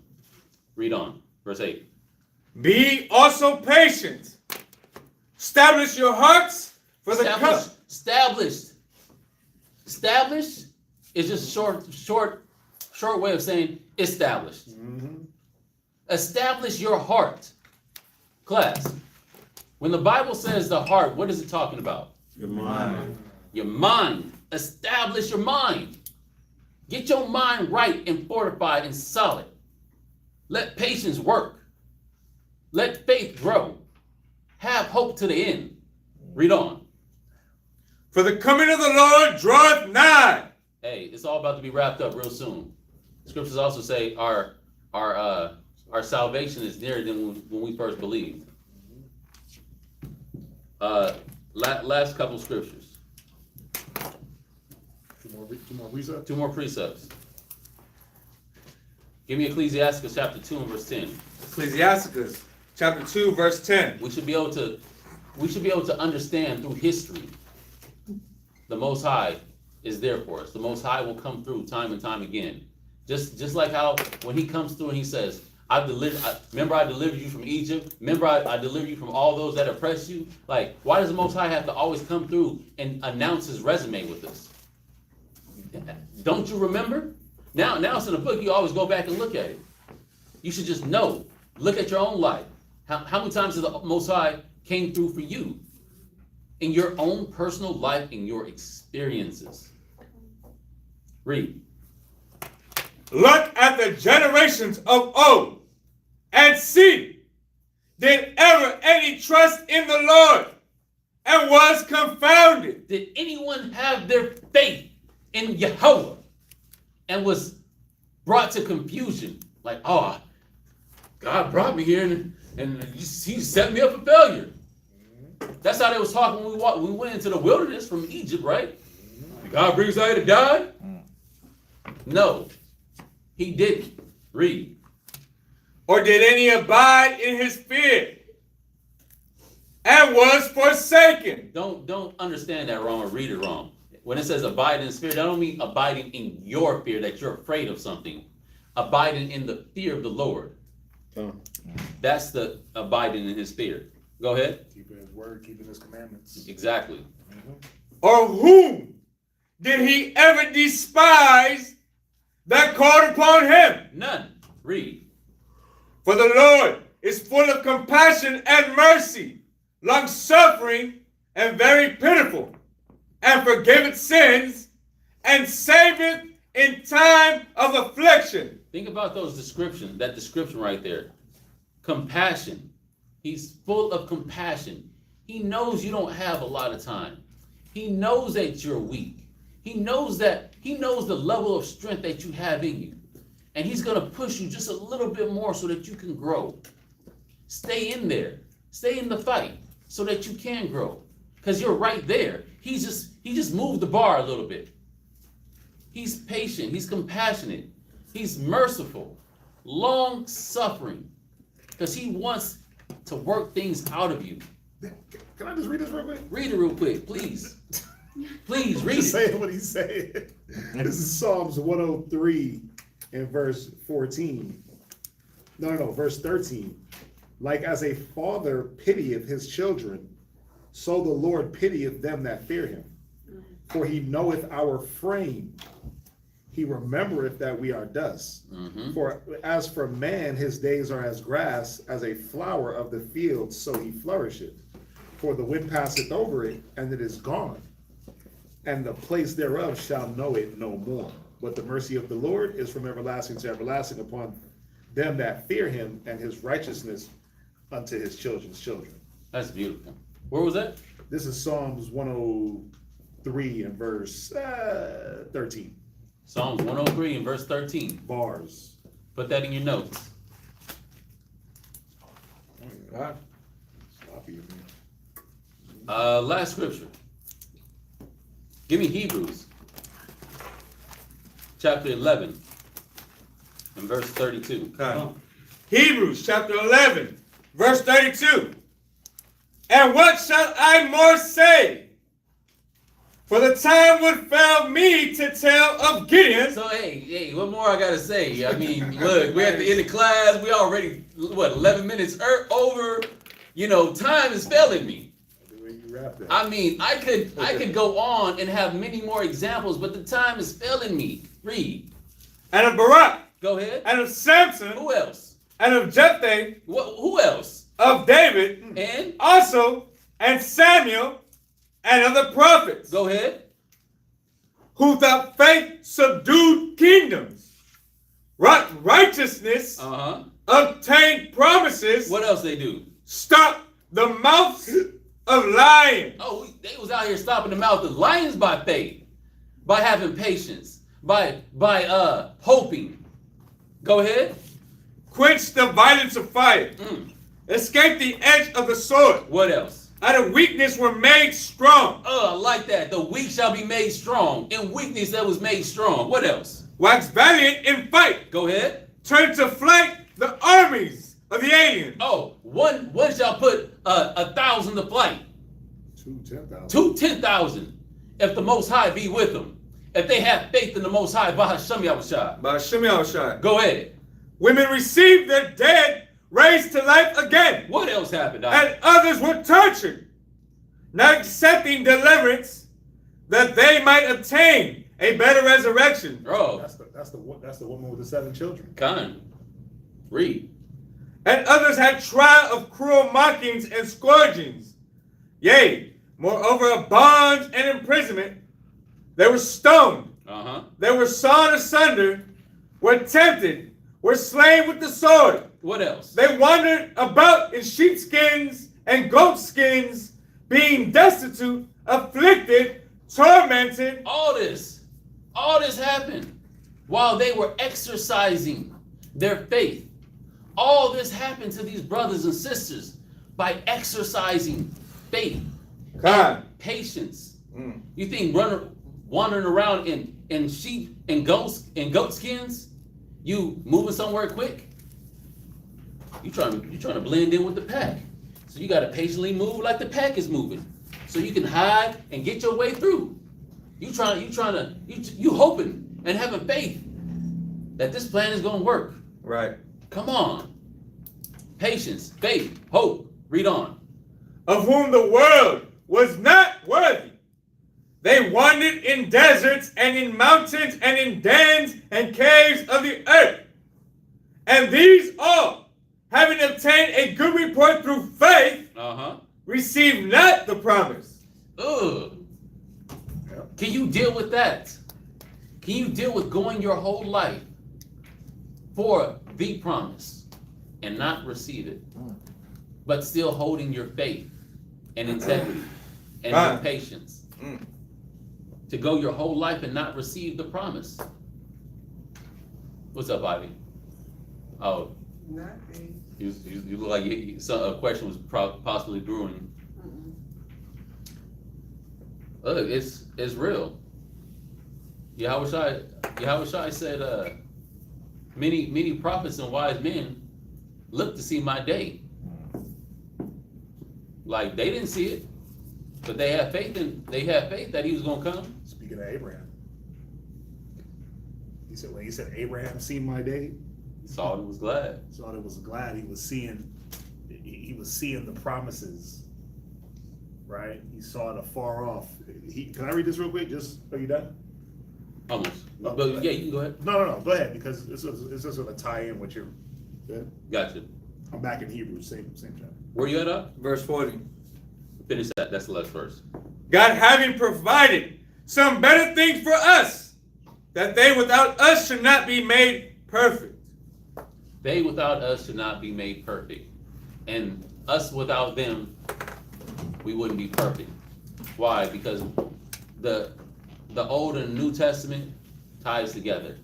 The past generation and the current generation, we tie together.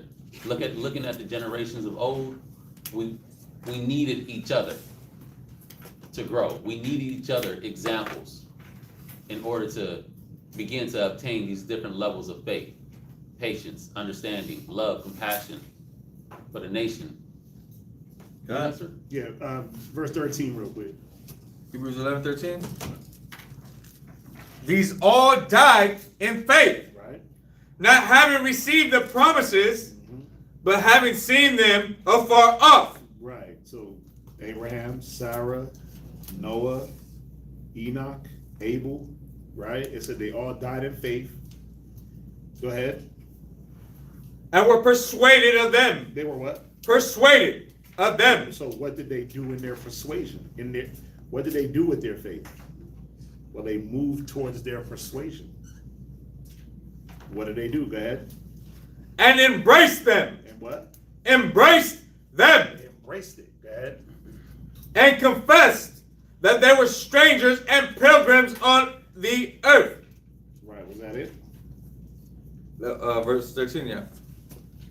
Did you want to read 14? No, that's it. But that's the point. They saw they had it, but they died in faith, having it afar off. So, but they still had a work that they did towards their faith. Okay. That's it. Anybody have any questions? Y'all online, in class? Any questions? All right. Well, like we got 16 people that hung in there. We appreciate you. Appreciate the thumbs up. If you haven't dropped the thumbs up, drop one. Share the video with your friends, family members, co-workers. Let's get the word out there and continue to spread the truth. Hey, 21 likes, 16 people, I'll take it. Done.